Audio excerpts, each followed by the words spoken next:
మనం ఫ్రిడ్జ్‌లో చాలా ఫుడ్ ఐటెమ్స్ పెడుతుంటాం. బట్ అది ఎన్ని రోజుల్లో తినాలి, పాడైందా లేదో తెలుసుకోవడం ఎలా అంటే, మనం ఏదైనా వండిన ఫుడ్డు అది చల్లారగానే ఫ్రిడ్జ్‌లో పెట్టేయాలనమాట. అంతే తప్ప రోజంతా ఉంచిన తర్వాత, మిగిలిన తర్వాత పెడతాననుకుంటే కరెక్ట్ కాదు. ఎందుకంటే, ఆ ఫుడ్ చల్లారగానే ఫ్రిడ్జ్‌లో పెడితే 2, 3 రోజులు వస్తది. అదే బయట ఉంచి రోజంతా అయిన తర్వాత మనం లోపల పెట్టామనుకోండి, ఈలోగానే దానికి బ్యాక్టీరియా చేరిపోద్ది. సో, మనం తర్వాత తీసి తిన్నప్పుడైనా మన పొట్ట పాడవుతదనమాట. అలానే ఫ్రిడ్జ్‌లో తీసిన వస్తువు డైరెక్ట్‌గా తినేయాలి తప్ప గానీ, వేడి చేసి తినకూడదు.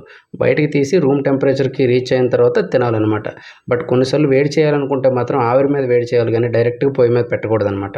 ఇంకోటేంటంటే ఫ్రిడ్జ్‌లో టెంపరేచర్ అనేది తక్కువగా ఉంటది. కాబట్టి ఆహారం నిల్వ అనేది ఈజీగా మెయింటైన్ అవుతది. అంతేగాని అంతకన్నా ఎక్కువ లేదా తక్కువ టెంపరేచర్‌లో అనేది మెయింటైన్ చేయాల్సిన అవసరం లేదు. ఇంకోటి ఏ ఫుడ్ అయినా మనం ఫ్రిడ్జ్‌లో పెట్టేటప్పుడు ఖచ్చితంగా మూత పెట్టే పెట్టాలి. మూత పెట్టకుండా అస్సలు పెట్టకూడదు.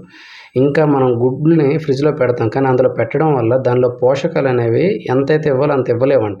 అందుకని గుడ్లు బయట ఉంచడం చాలా మంచిది. ఇంకా ఇలానే పచ్చి మాంసం, చేపలు డీప్ ఫ్రిడ్జ్‌లో ఉంచుకొని వండుకోవడం మంచిదే. బట్ ఏంటంటే వండే ముందు సేమ్ రూమ్ టెంపరేచర్ రీచ్ అయ్యాక వండుకోవాలనమాట. కొంతమంది ఫ్రూట్ జ్యూసులు చేసి కూలింగ్ కోసం ఫ్రిడ్జ్‌లో పెడతారు. బట్ అలా పెట్టకూడదు. ఎందుకంటే ఫ్రూట్ జ్యూస్ అనేది చేసిన వెంటనే తాగేస్తే చాలా మంచిది. ఈవెన్ వెజిటబుల్స్ గానీ ఏవైనా సరే 1 వీక్ మించి ఉంచడం అనేది మంచిది కాదు. ఎందుకంటే అది పాడైనా మనకు తెలీదు. ఫ్రిడ్జ్ అనేది అలా మెయింటైన్ చేస్తది కాబట్టి.